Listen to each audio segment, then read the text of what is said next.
Hey, what's going on, everybody? My name is Corey, better known as Seaman.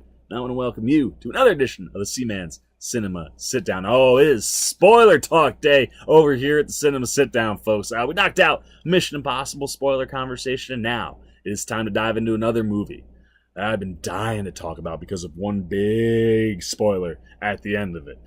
So you know the drill. Pull up a chair, take a seat.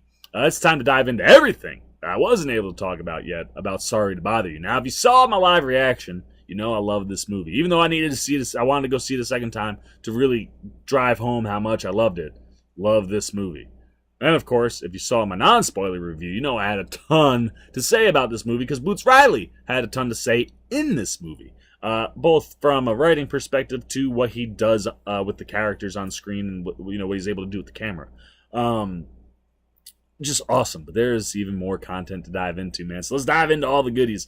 Before we get into that big spoiler I keep talking about, let's dive into a couple things that I didn't mention in the non-spoiler review that really pop in this movie and add a lot to it. And the first of those things is the style. The head costume designer, Deirdre Govan, did an article about the style in this movie and how excited she was. When she heard about the opportunity to work on this movie, she was like, I want it. I have to have this job. Because there is so much room for creative freedom to play in this, dystopian future in a way where the attire can really add to the characters. And that she certainly does. In the article, she talks about all of it. So we're going to jump into a couple of the characters that I really thought stood out style-wise. And Lakeith Stanfield's Cassius, no surprise there, is one of those characters. His wardrobe's fantastic, and it totally, again, sums up his character and the progressive arc that he has in the movie. As he progresses upward, his attire progresses upward as well. So he starts off the movie in what Govan describes as looks like he's been borrowing clothes out of his dad's closet. It's a lot of 3/4 length sleeve to short sleeve shirts with, like sweater vests over top. And then as he starts to become a power caller, all of a sudden we see him swinging into like 3-piece suits and really, really fancy attire. And as his attire is changing, his stature is changing as well. He's kind of hunched over and kind of poor posture most of the movie. And as he starts to get more important, that posture starts to get a lot better. And it's also reflective in the clothing. The other thing that Govan points out about Cash that she loved is that there's a color tone to what he's doing. A lot of his colors are more muted early on, where as he starts to move up, he becomes, as Govan puts it, more in high definition of Technicolor style.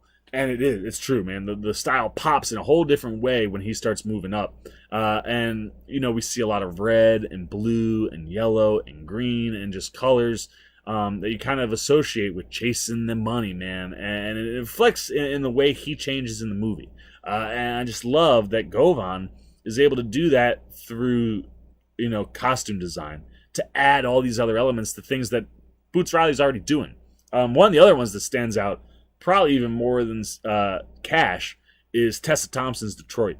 She is the style person in this movie, man. And it is a cool style. And it fits her character so well. From the blonde hair with the pink on the bottom to her clothes that are very progressive, but they're also clever, and there's a real urban vibe to what she's doing. And it totally fits her character so well. I absolutely love it. And like I said, she wears a lot of graphic tees, one of which you can't miss. The moment it pops up on screen, you're just immediately going, oh, wow, that says everything you need to know about Detroit. And that is, the future is female ejaculation. So funny and so on the nose for Detroit's character. There's also this gloved bikini that she wears. In the movie, she's an artist, and she has this big art gala where she does a live performance piece. And in the script, Boots Riley had her naked. And both Thompson and Govan said, we don't want her to be naked just to be naked. Is there something else we could do to kind of do something different? And Boots Riley had seen something and said, why don't you try doing something with gloves? That could be cool. And what Govan develops is, imagery that we're familiar with. Obviously, if like Janet Jackson, we know that image of the guy's hands around in front of her boobs. does that with the gloves, man. Basically uses the gloves to make, the cups that you would in a bra. And boom, you get the gloves right on Tessa's boobs. And then for the bikini bottom, you get one glove kind of in the front that's, covering up all her business. But it's a big old middle finger glove, which, again, just adds to her performance art and totally works for her character. But the thing that works more than anything else for Tessa Thompson are her earrings. These earring choices are phenomenal. They are funny. They're out there. And again, they just totally fit with her character and where the story's going. So we'll run through them real quick, man, because they're all kind of progressive. And they're like those, you ever remember those magnets that kind of like are puffy, kind of pop out cartoony letters? That's what a bunch of these look like, especially this first one, which is murder, murder, murder on one ear and kill, kill, kill on the other. Then she's got a pair of glittery rainbow dicks with balls attached.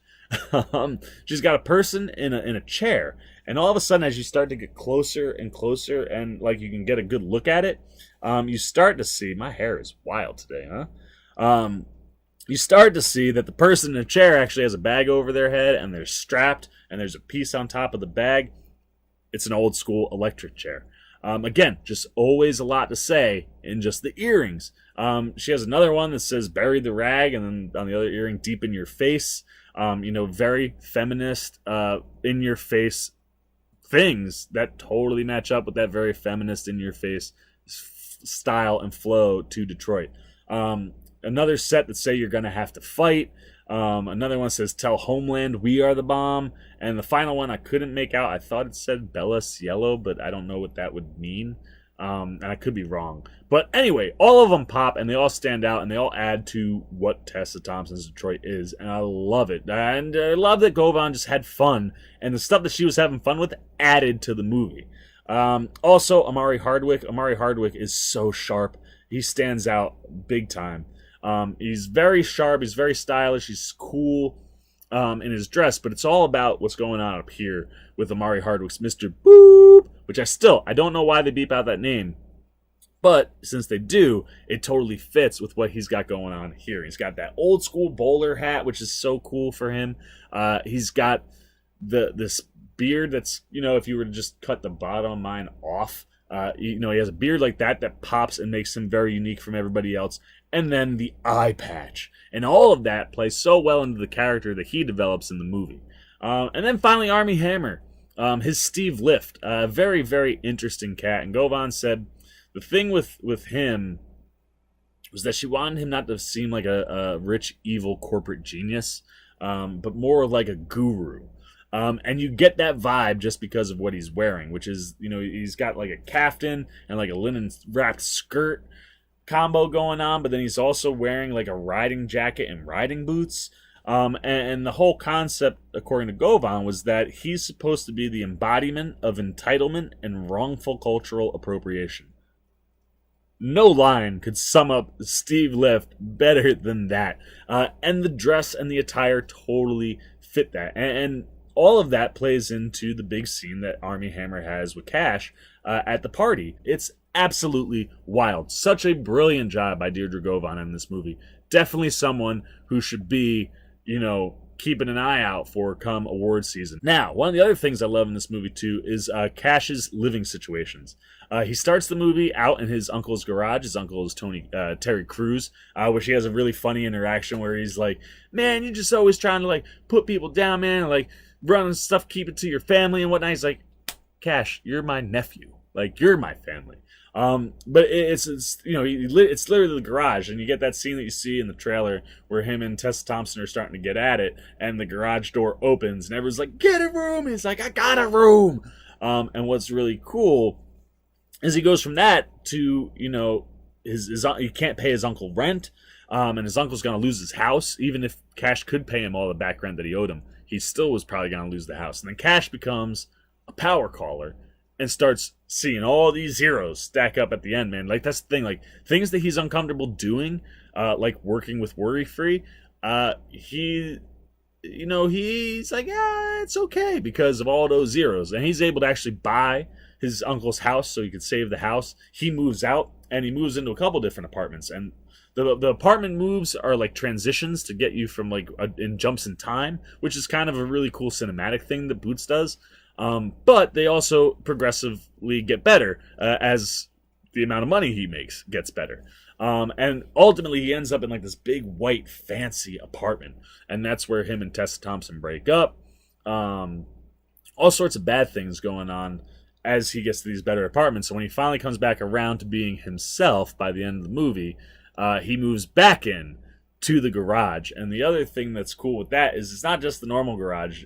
When he opens the door, he's like, I mean, I couldn't just leave that entire life behind. He has made the white apartment inside of the garage, and it's great. And along with that, you also have this photo of his dad that he takes everywhere. Every time he's in an office, he hangs it up, and it's a photo of his dad leaning on, like, you're assuming like his first like nice car.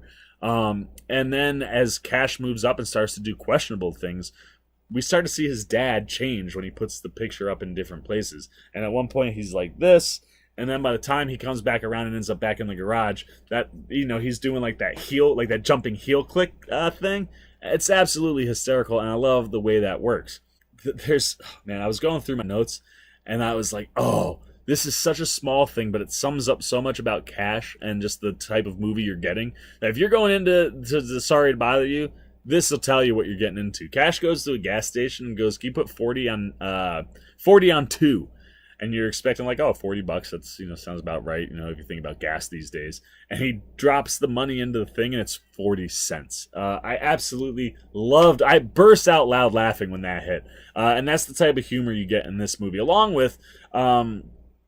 You know, Terry Crews has this massive Jesus piece in the movie, and it's kind of similar to something like the Jesus piece that Sarah Michelle Gellar had in Cruel Intentions. And you go to kind of twist it off, and you're expecting him to be pulling out like a shovel full of cocaine or something, and he twists it, and his medicine pops out. Absolutely hysterical. It's one of the few like Terry Crews scenes that we get, and it's laugh out loud funny. And just little things like that are all over the movie that I loved. Now, another guy that I wasn't able to dive a lot into, Michael X. Summers, is brilliant in this movie. I'm very familiar with him for playing Bug on Sense8, and you get the same kind of vibe and performance that you would expect from him there, right? Like, he does this, like, smooth, like, whisper, like, oh, man, I'm cool, man. Like, I'm cool, crazy guy. You know, he does that, and all of it works really well, and his chemistry with Lakeith Stanfield is fantastic. As Cash starts to sell and really get a hang of the telemarketing stuff, him and Summer start to have so much fun. They had this montage of like high-fiving, and it's like these high fives, and like Cash jumps in Summer's arms and like wraps himself around him. It's absolutely hysterical, and Summers is on fire in that whole stretch. I absolutely love any time he's on screen. He just makes you laugh out loud. There was also this weird thing too when Cash is crossing the picket line, where this woman throws a can of soda at him, and in the, you know, all of the promotional stuff we've seen Cash with like a bandage wrap around his head. It's because he gets hit in the head with this can of soda and starts gushing blood. Well, this gets picked up on camera, and it's run on the news, and it goes viral on the internet. You know, so that's what I mean. Like, Boots is even playing with like the idea of viral videos and things, and how YouTube people can become famous. At the end of the movie, the cola company of the soda that she threw hires her to be like a spokesperson, and they do this whole video reenacting her throwing the Coke at Stanfield's head. They even have like afros that you can put on that have like like the can stuck to his head. It's absolutely hysterical. These are the type of satirical things that Boots Riley just absolutely crushes in this movie. And then the last thing we got to get into before we get into the crazy stuff, Miss Dubuchet. Absolutely hysterical, because Dubuchet is actually spelt debauchery. And every time Dubuchet is on screen, she is kind of doing something sexual or debaucherous. Is really, really funny. Anytime like Stanfield gets on the elevator and the elevator's like, you're at your sexual peak, Dubuchet is in there making an off-color kind of sexual comment. And it's so funny because her name is Debauchery. And they comment that, like, debauchery. She's like, Dubuchet. And she's just really, really funny in the movie. Absolutely love it. All right. We have stalled long enough. It is time to get into that big spoiler that I hinted at. If you were paying attention, I gave it away at the end of my non-spoiler review. When I came in, I was like, you Equisapiens? Yes, the Equisapiens are the thing to talk about in this movie. Absolutely wild. It is the thing that I think a lot of people got up and left the movie going, what the F, because of this moment. So Cash, after the party, when he first meets, right, so as Cash is moving up in the telemarketing world and he's becoming a power caller, you find out that their main client is worry-free. And obviously there's all sorts of things, that, Cash is against with that, right? Like, you're basically selling slavery. And he has all sorts of issues, but like I said, he makes, he kind of lets that go because of the money. And when he gets invited to Steve Lift's house, he wants to impress him. It's the best dressed he is in the whole movie. He comes prepared to win Lift over. He goes into Lift's office, and Lift offers him this plate of cocaine that's in like one of those like spiral like formations. So Cash is like, whatever, okay, I'll do it. Does all of it, and is like, whoa, sits down, starts talking, and Lift is kind of talking to him as Stanfield's sitting there. He's like, all right, I got this video I want to show you, because I got big plans, man, for you, working with us. And Stanfield's like, dude, I gotta pee, man, I gotta pee. He's like, all right, yeah, it's fine, go, fine, go. Lift's like, go down the hall, it's the jade door, like halfway down. Stanfield goes running through, sees the jade door, ducks into the jade door, and it's like dark, there's no lights. It kind of looks like a high school gymnasium, like locker room shower, like kind of like a locker room, but there's only one stall and it's closed. And you can hear there's a person in there. And Cash goes, hey man, like, you doing a 1 or a 2? And all of a sudden you hear a very familiar voice start yelling out for help, like, help, get us out. And as you listen, you're like, oh my, there it is, Forrest Whitaker. I had seen Forrest Whitaker like all over the place with this movie. I knew he was in the cast. Boom. Oh, there's Forrest Whitaker's voice. Cash opens this door, and a giant Equisapien falls out of the stall. Now, what is an Equisapien, you ask? It is a human-horse hybrid. And the human-horse hybrids in the movie, they don't wear clothes, because why would a human-horse hybrid wear clothes? And when they fall out, they have massive horse penises. And like he falls out of the thing, and you're just like, whoa, what is that? And what's even better than that is that's exactly how Stanfield reacts. Cash is like, what the hell is going? Like, what is that?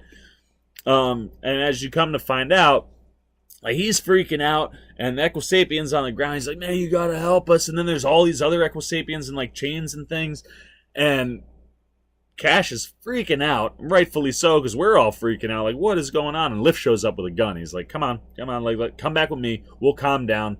Like, you guys take care of these. And Cash is like, what is that, man? Like, what was that? He's like, look, you went to the olive door. He's like, oh, that was the jade door. He's like, that's the olive door. The jade door is over there. Again, more satirical play. But he's like, if you would have seen the video, it would have all made sense. You would have been okay. And we proceed to get this video that uses stop motion animation with these kind of like jelly looking cavemen like designs, but they're all naked. So it's like this chick caveman turns around and it's like this little jelly toy. It's really weird looking, and the stop motion is outrageous. But it basically describes that there is an agent that you inhale through the nose, and it helps turn humans into horse-human hybrids, because the horse-human hybrid Equisapien will be more work efficient, get more work done, is more powerful, all this stuff. And Cash looks at me and goes, wait. Well, I'm not high. Did you give me coke? Was that the agent? Are you turning me into a horse? And Lift's like, Cash, calm down. He's like, I wouldn't give you the agent without telling you. That, sir, is 100% pure Colombian. So Cash is like, all right, man, like, I guess so. He's like, but look, man, this is what is awaiting you, man. He's like, we give you the agent, and you become the Equisapien Martin Luther King. And he says that, and all of a sudden I'm like, wait, he just said you took, like, we're gonna make you the Equisapien Martin, like, maybe he did take it. And he's like, wait, huh? He's like, look, you do it, and then you lead the Equisapiens for a while. You get them all to rally behind you, get them to do what we want here at Worry Free, and then we give you the antidote. So you sign on for a year, and we're gonna give you $500 million. Cash obviously says no. And then it starts freaking out. The whole thing, he can't get it out of his head that this is what was going on. So he goes over to Detroit's right away and he drops his pants. He's like, did it get bigger? Talking about his penis, because if he's going to turn into a horse guy, he's assuming that his penis would get bigger. It's like, Detroit's there, she's looking, she's like, looks the same to me. Which is funny because the real big thing is the nose, right? Like, he could have just been like, are my nostrils getting bigger?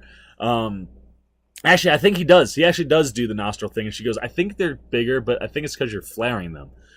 So he's freaking out, but he turns out not to be an Equisapien. So then he's trying to describe this to Tessa Thompson's Detroit, and obviously they're not really, they're still okay with each other, but they're not together anymore. And she's like, what are you talking about? I was like, she's like, did I call you or anything that night? And she was like, oh, I do have a message, but I never watched it. Opens it up, and that video message that we mentioned earlier that leads to the plot that gets him back with Detroit. The video, he dropped his phone in that locker room, and you just see all the Equisapiens, and they're all yelling and asking for help, and people are coming in and abusing him, and Lift says something about killing him or something like that, and all this messed up stuff, and you're like, holy cow, I have it on video. So where does Stanfield go to get this to be seen by as many people as possible? The show that pulls in 150 million viewers a night. He goes on, you just got the shit kicked out of you, and is like, I have this video. So he has to stand there and get the crap kicked out of him. And he's like, okay, I took the beating, kind of play my video now. And they're like, no, man, you have to take a shit bath first, and then we'll play your video. So they cut and they come back, and Stanfield is covered in head to toe. Like prosthetic shit. And his sister's okay, I really need to show this video. And he shows that video. And then from there, then you go into a montage of him being on all these different talk shows talking about Equisapiens and what Worry Free is doing. And obviously, to us and to Stanfield, this should solve the problem. But in the world in which we live, in this dystopian future, and sorry to bother you, instead, Worry-Free stock skyrockets, and he has a conversation with Squeeze and Sal where he's like, I can't believe this, man. He's like, I had a plan, and I pull it off, and it backfired. And everyone else seems to be okay with it. It's like, well, whatever, man. Like, what are you going to do? And then, Cash orchestrates a plan to break out the Equisapiens, and he does, and that plan is ultimately what leads Detroit to get back with him, as he kind of becomes sort of like the Martin Luther King to the Sapiens anyway, as he kind of breaks them out. See Equisapiens running around, and then you get to the end of the movie, and obviously he's left. He's back home, and he goes and he's back in the garage with Tessa Thompson. We see it's all white, like the old apartment that he was in. And as he's closing the garage door, it looks almost like the door hits him in the face. And he goes down. He's like, oh, oh, oh. And Tessa Thompson's like, are you okay? He's like, oh, I don't know. Do I look all right? And the horse nose is starting to build. And sure enough, what he was told was pure Colombian was actually the active agent that turned Lakeith Stanfield's Cash into an Equisapien. And so he kind of becomes the Martin Luther King of Equisapiens, as we see a little montage where in the post-credits, he is leading an entire group of Equisapiens to charge Steve Lift's house to go, essentially, I would assume, kill Steve Lift and try to get the antidote or something. But that's where it ends. It ends with them rushing the house on one of the house cameras. Absolutely hysterical. But you sit there and you go, what the F? And when you really think about the general progression of absurdity in this movie, by the time we actually get to the Equisapiens, it's not that outrageous. It totally fits in with everything that they do in the movie, and everywhere that Boots Riley is trying to take us. And the whole concept of we're going to have people be a slave labor workforce, that's not even good enough. So we're going to turn you into horse humans. Absolutely wild, man. It's a crazy movie, but a crazy good movie. I tell you, the Equisapien stuff might throw you off because no one is ready to look at half human, half horse dick. But when you really kind of, like I said, when I went back and saw it the second time, knowing that, the movie plays even better because it all makes sense because you know it's coming and you know what's going on. And look, man, I can't say enough good things. Even as crazy as Equisapiens are, what Boots Riley delivers with Sorry to Bother You is certainly something special for this year, and something that I hope we'll hear talked about, hopefully, somewhere down the line come award season, because this is definitely, this is in that like Get Out kind of vein, only more comedic than Get Out, but same kind of thing. It's using a satire to talk about some really, really strong social conversations. And what's really cool too is, like I said, it also deals with like the idea of New Oakland, and it'll pair really nicely with a non-spoiler review we'll be doing rather shortly on Blind Spotting, which also has to do with New Oakland. And it's like the polar opposite of this, where you get the satire comedy. Blind Spotting gives you another story in that vein, talking about all these different social, conversations, but in a much more serious way. Even though that movie has a lot of laughs, right? Like this comedy has a lot of dark seriousness. That drama has a lot of light laughter and dark drama as well. So two really good movies, both set in Oakland, that are doing and having these really, really interesting conversations. But sorry to bother you. Huge win, man. Go see it if you haven't. Go, definitely worth checking out. Boots Riley and the whole cast really deliver something special. So that's it, man. I am wiped out. I've emptied the tank on Sorry to Bother You. So now it's your turn. Hit those comments. Let me know. What did you think of the movie? What did you think of the Equisapiens? Did they throw you off to the point where you hated the movie now? Or were you able to kind of ride along with the wild idea of Equisapiens and get to the end and see, oh man, there's the payoff and it actually worked? Let me know. Hit all those comments down below. As always, if you enjoyed this video, give me a thumbs up. And if you're new here, hit that subscribe and little bell so you get alerts every time I make a new video for the Seaman's Cinema Sit Down. I'm the Seaman, and I'm signing off. Peace out, my Equisapiens! Now you guys all know what I mean there. Take it easy. Hey, what's going on, everybody? Seaman here to let you know you can check out another video just by clicking here or here. And if you really want to be on the Seaman's good side, hit that subscribe button over there. Peace!